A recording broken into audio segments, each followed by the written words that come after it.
to another episode of Easy Talk. This is Real Talk for True Entrepreneurs. And today we are talking about love, self-care, and all those things entrepreneurship. So get ready for our guest today, the very lovely, beautiful, talented, my friend, Denice Trebil. Let's welcome Denice.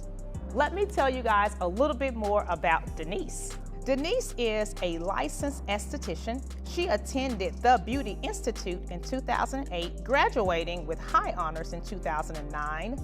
Experience that expands from Lifetime Fitness Spa to European Wax Center, and now the owner and operator of Wax Figures Estheticians since 2016.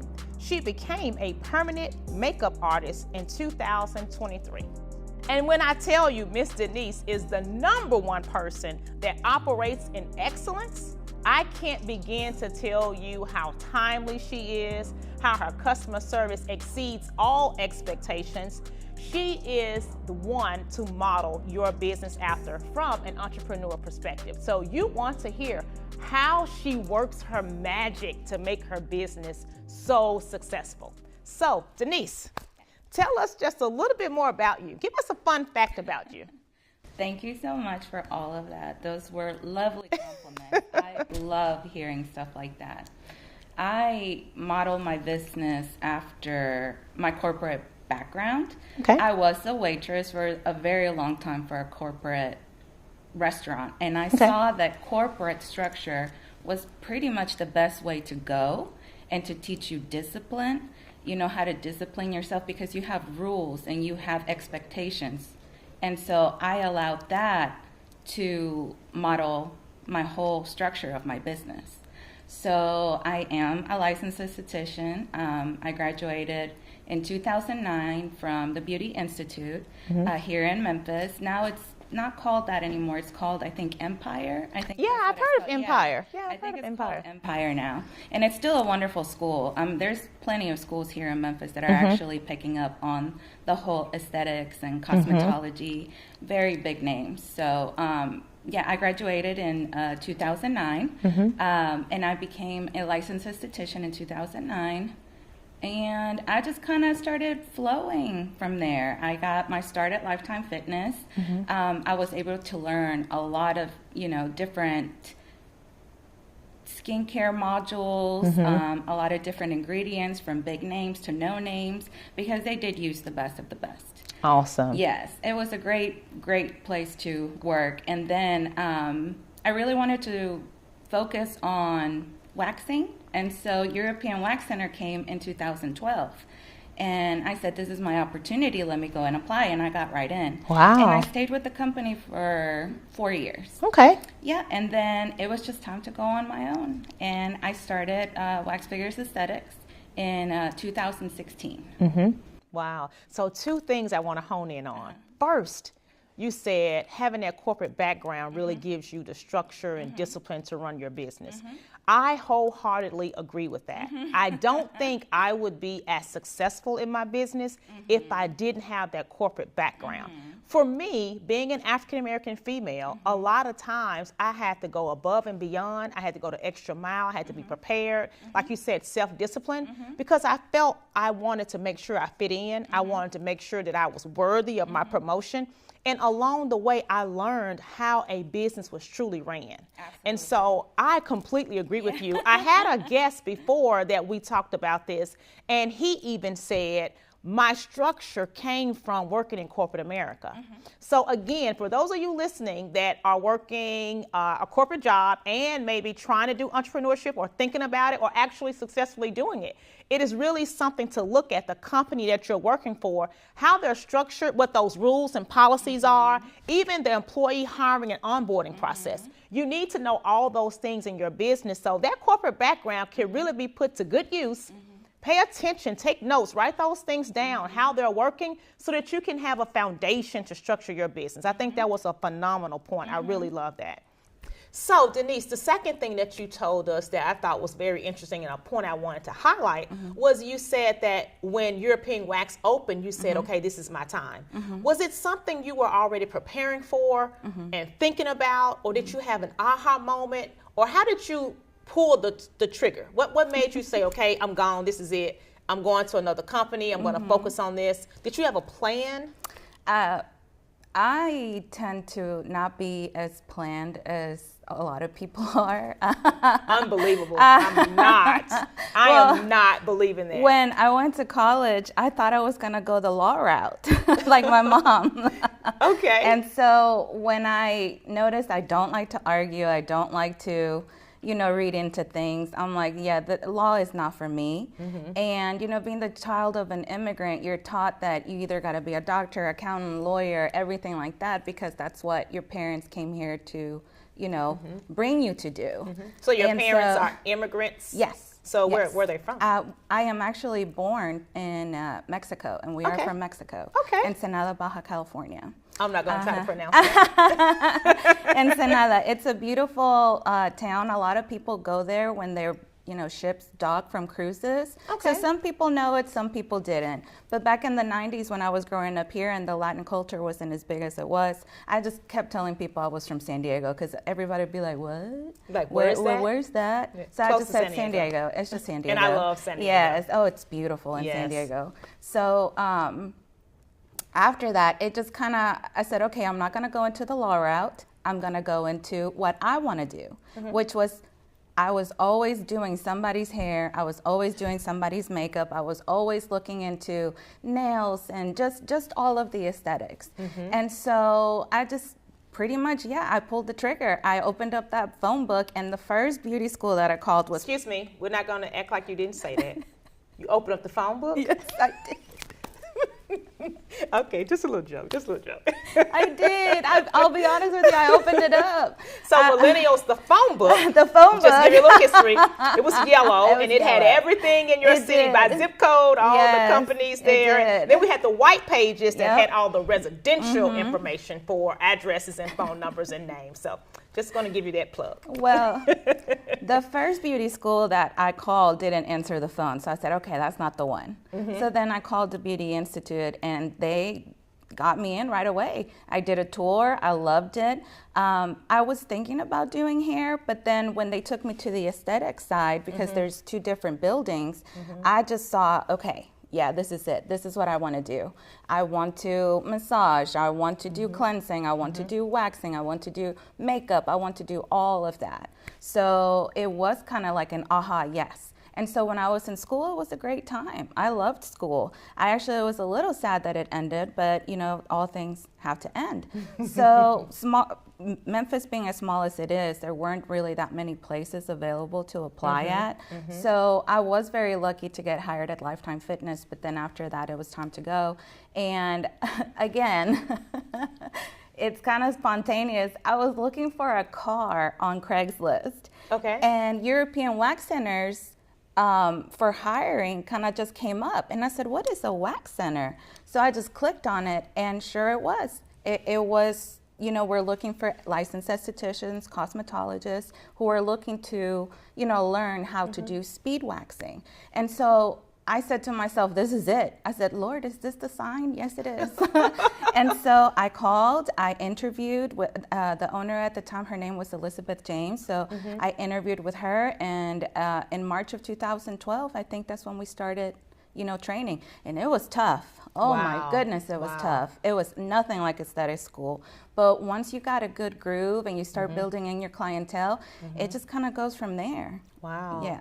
So that was back in 2012. So to date, now in 2025, how do you keep up with the innovation and the certifications and all those things? That's a great question. Honestly, TikTok, Instagram, Facebook. If you want to be good, you cannot be a one-trick pony. You have to know how to do a lot of different things. So great resources is social media, because that's where everybody is getting their information from. So pre-COVID, it was very hard for me to sell facials because people looked at it as luxury. They didn't look at it as maintenance. Yes. And so when COVID came and everybody started using those apps, and they would see what really, would go into skincare and with makeup and everything like that, my phone started blowing up, you know, Wow. facials. Wow. And then I was like, okay, this is it. I can focus on this too. So in my business, I incorporated a little bit of everything. Yes, you do. And what a wonderful job Thank you do. you. And I'm thinking about during COVID time, you know, a lot of companies and small businesses were able to thrive even more. And some had to pull back a little bit, which hopefully helped them to see, I need to do a little bit more in another area and do something else in my industry. Like you were saying, you can't be a one-trick pony.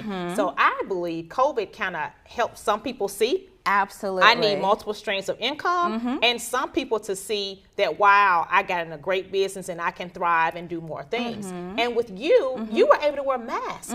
So your business never stopped because even though your client, depending on the service, didn't have a mask on, you were able to stay safe and have a mask and not transfer anything. Absolutely. So that was a great time for you. That was awesome. It really was. It was a great way to build the business. It was a great way. Even I did have downtime, so I was able to learn a lot other things that I thought that I knew, but I didn't. Because our industry, it literally changes all the time.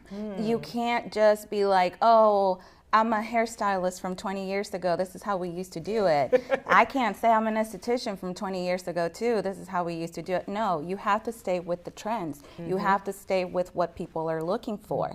So now, because of platforms like social media, dermatologists are able to get on, estheticians are able to get on, waxing companies, all these different people are able to. And they can educate. Yes, they can educate. That is the one thing that'll set you aside from everybody else. It's education. You can't just pretty much, school is just a foundation. Yes, you have to go and get experience somewhere.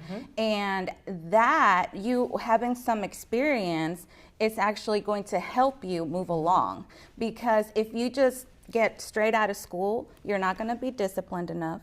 You're not going to know everything. And therefore your business may tumble. It may not even, you know, thrive. So from what I heard was, if you were straight out of school, this is back in the day, I don't know. If you were straight out of school and you opened up, most estheticians fail in 6 months. They close their businesses. Then after that, if, you know, I guess if you do go, they say that solo estheticians, pretty much their lifespan is 2 years. And I'm going on 8. Wow, you're 8. Hip, hip, hooray.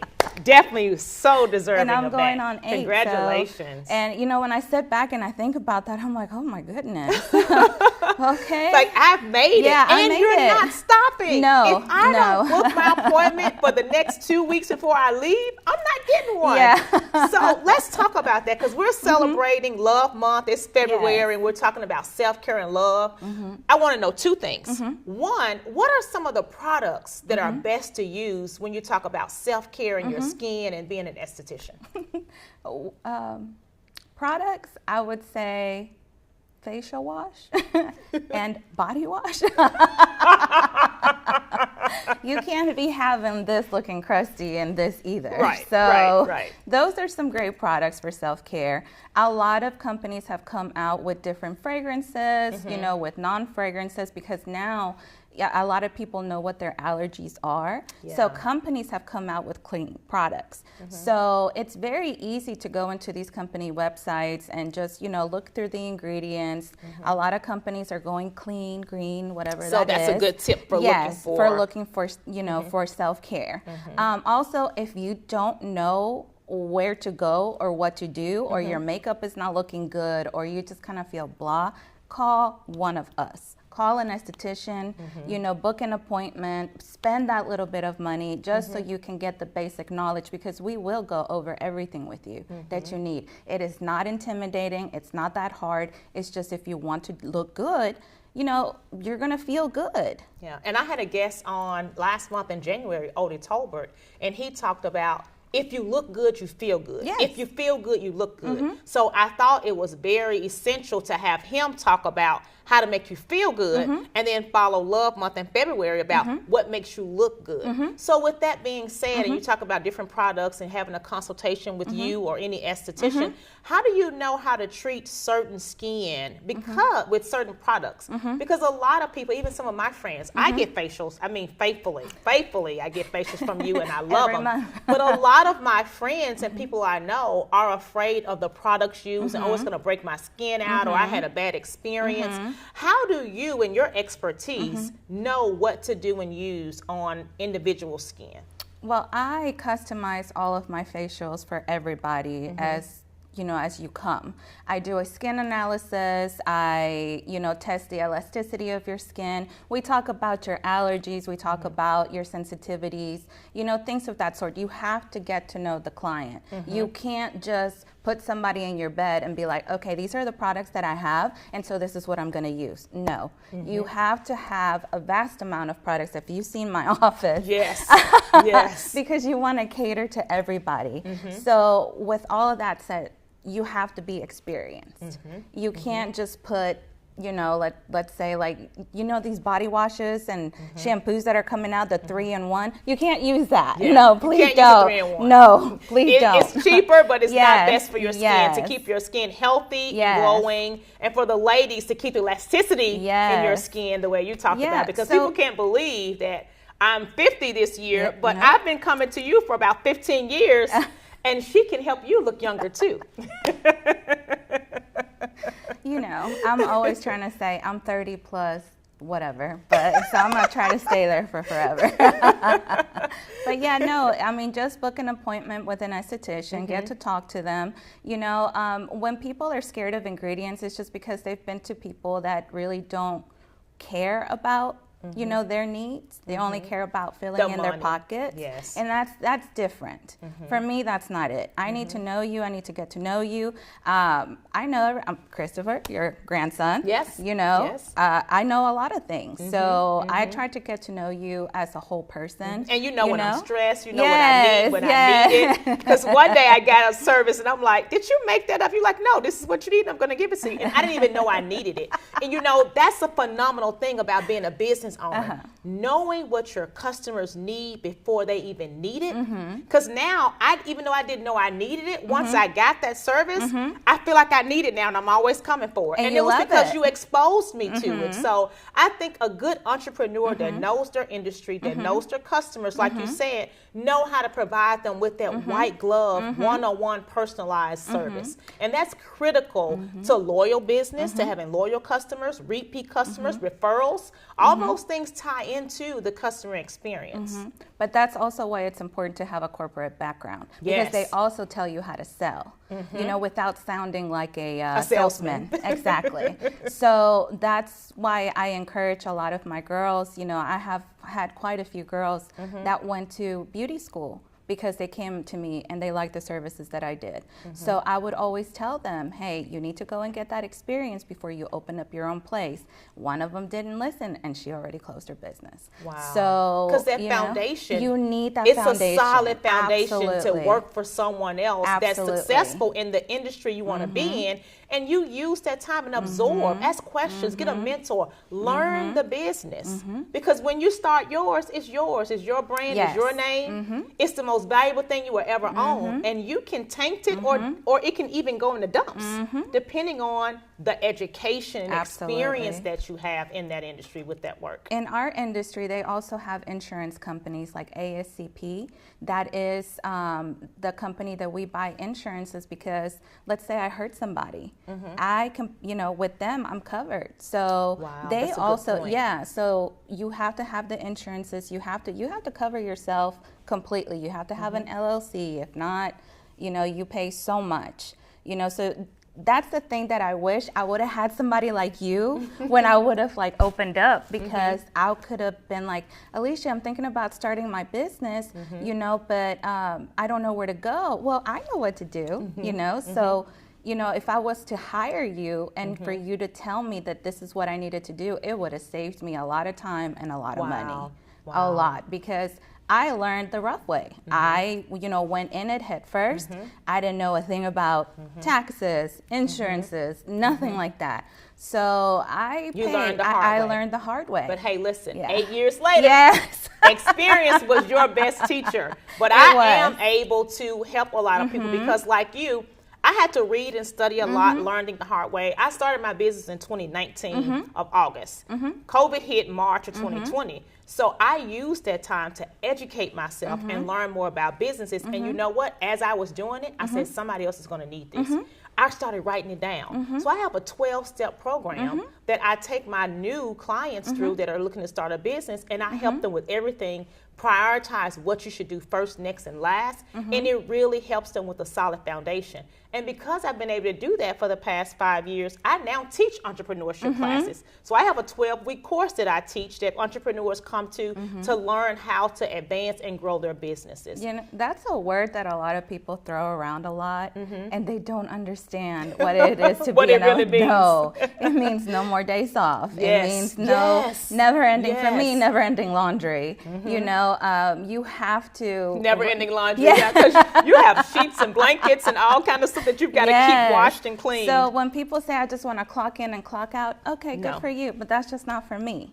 So, you know, people get shy and they're like, oh, I know I shouldn't text you this late. I'm up. What's up? What do you need? You know, if you're already a returning client and I already have you saved on my phone, I'm gonna return that phone call. You do. I have to. You send reminders. Yes, I send reminders. Hey, your appointment is tomorrow at 10. I'll see you then. Yeah. And those messages are great and they're personalized. You can have a system to do it. Yep. But it means something that you take the time to reach out. Hey, how's it going? How's your day? I'll see you tomorrow. It's a nice, friendly reminder. Yes. Of course, maybe, you know, if you had 400 or 500 clients, it may have to be more automated. But I love the fact that you have that one-on-one personal experience with your clients. It means a lot. Well, I mean, my business means a lot to me, and so therefore you mean a lot to me too.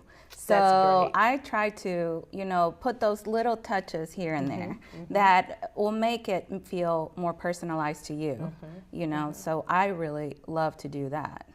Now, one other thing that you mentioned earlier, because again, this is February, tax time is coming up, and you mentioned you learned about taxes the hard way. Yes. As an entrepreneur, tell us some tips and things that you had to learn to do in regards to your taxes and your tax preparation. Taxes, definitely get hooked up with a company like Square. They actually do all the work for you. Okay. They even have little buttons in there, you know, to put your taxes in there already, so you don't really have to worry about it. Then they send you your paperwork, so that way all you have to do is hand it over to your CPA. Wow. And my best thing that I could have ever done is to pay for the QuickBooks. QuickBooks. Yeah, QuickBooks, and I pay for the Pro. So all I have to do any single time that I buy anything, just take a little picture, and it sends it to there, and it keeps the receipts for me. So that way, at the end of the year, I can just go. And everything's already there.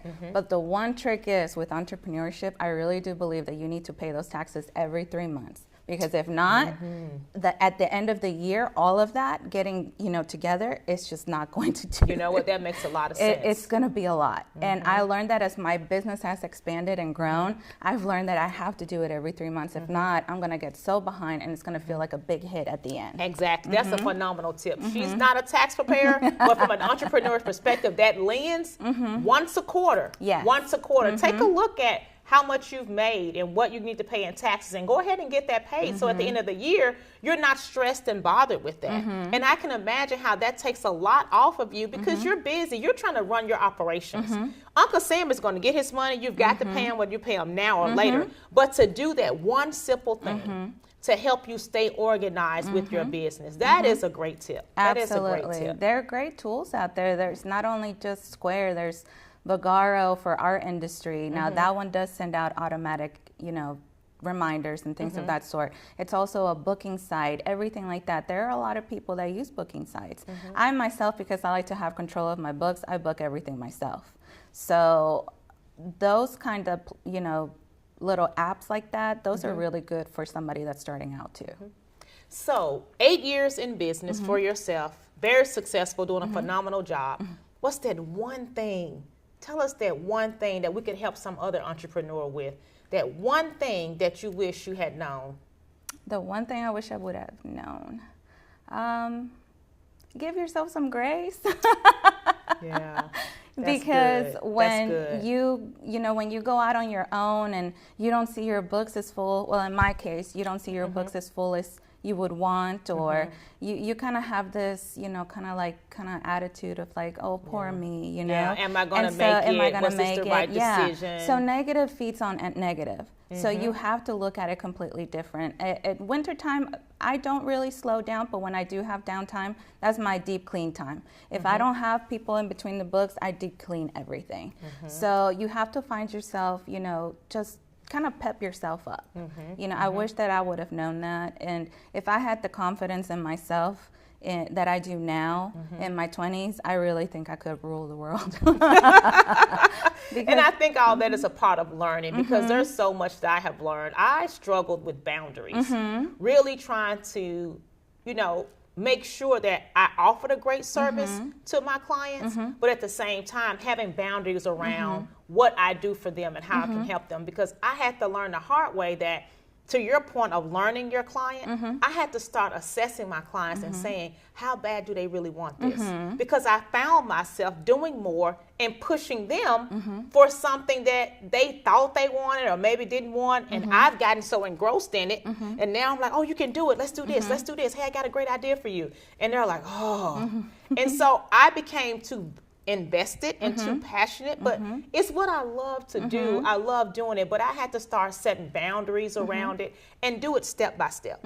Take it in little pieces with my clients, because I can see so much for them and so much potential, because I'm an optimist, right? I'm wishing the hope and the best, the hope for everybody. But I have to realize that I need to assess them and see where they are, so I can know how fast or how slow I can take them. Absolutely. Yeah, but you can also gauge their seriousness. Yes. So, it's discipline and tenacity. You have to do it. You have to make it work. Tenacity has to be there. It has to be there. So This why is should not I for be the more faint at excited heart. about your business than Then you are. Yeah. So no, I understand boundaries are very important. In my industry, they are as well. They are, but whenever I do need to talk to somebody, I sit down and I talk to them. I don't try to come from a malicious place. But at the end of the day, business is business. Exactly, because you may have clients, as I can mention some of our entrepreneurs.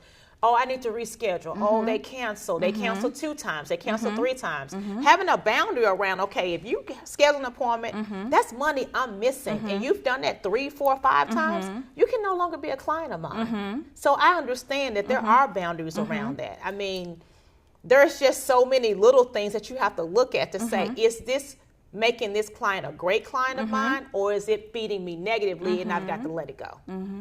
Yeah, that's excellent, actually, because a lot of, not just cosmetologists, tattoo artists, estheticians, we all struggle with the rescheduling, but now there have been so many people going on social media, pretty much like bashing the whole thing. And so it kind of gives us a negative, look. Oh, this person wants $60 for me to book an appointment, and I shouldn't have to do that, but if you cancel last minute, at least I'm covered for that time. Because and the $60 comes off the service, right? It's not like you're just giving me $60. No, not unless you cancel. It's a deposit to confirm your appointment. And even then, I'm probably going to be nice enough to be like, here's your deposit back. you do that. So I'm like, but depending on the situation, because you want to be empathetic. Yes, absolutely. But in my business, myself, in the 8 years, I can honestly count in my hand how many times I've had to do that. Because everybody knows from where I came from, I'm very timely, I'm very structured. The only time I ever cancel is just if I'm sick or my son is sick, and that is it. Any other time, I'm just make things work. Because you rarely cancel. Yeah, you may call and say, hey, can I move you 30 minutes? Or I have a client that was late, so I may be 10 minutes behind with you. I mean, you keep us informed. So Denice, tell our audience before we go, tell our audience about some of the services that you provide in case someone's interested. Well, I do facials. I specialize in Korean skincare. It is medical grade skincare, so a lot of people think that I'm just going to Target and buying this stuff. No, not at all. I order from a great company, and they bring it and they ship it here from Korea. Okay. So I specialize in that, and I also specialize in chemotherapy facials, Wow. people who have suffered from cancer. They can't just use everyday products. Yeah, that makes sense. So you have to be trained in oncology. So I am trained in oncology as well. I also do semi-permanent makeup, which tattooing the lips, the eyes, and the eyebrows. I love to do that. And I also have lasers. Yeah. I love to deal with my lasers. I love it, love it, love it. We do skin rejuvenation, tattoo removal, and pretty much anything that you could think of. But as far as the skin is concerned, definitely everything. Even the waxing from head to toe. And then also I would love to take care of the woman and some men with the whole body experience. I do also offer yoni steams. I am a yoni steam practitioner.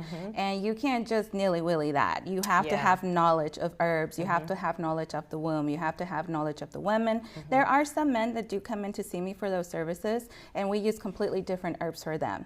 What is that one called? It's called anal steaming. Anal steaming. But Anal it does, steaming. yes, but it does help the men. So I Especially with prostate and things like that. Absolutely, yes. And yes. you know, when natural doesn't always, you know, mean better. I really hate it when I just want to do it the natural route. Sometimes you need a little help. Yep. Yep. So especially with the noni steaming, because it helped me a lot. Yeah. I mean, I was having a lot of feminine women issues, and that noni steaming was amazing. It was amazing. It is really it is an amazing practice if you do it correctly.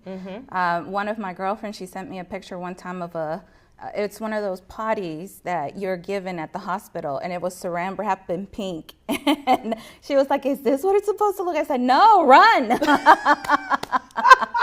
Saran wrapped in pink. Oh my goodness. And the lady wanted to charge her $50 for that. I said, "No, ma'am. No, we don't do that here. No."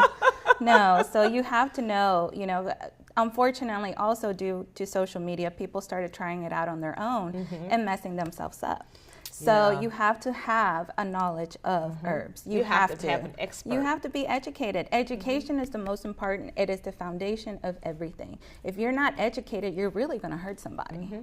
And you know, that's in any industry with any entrepreneur. Study your craft, learn your industry. Every service that I've had from you, you are licensing. I mean, your wall is full of licensing where you've gone to school to study and learn. So Denice, if you are in Memphis or the tri-state area, she is the woman that can care for you for your self-care days. You need to book. Denice, tell us, how can we reach you? You can reach me at 901-652-5236. That is my personal number. You can just shoot me a text.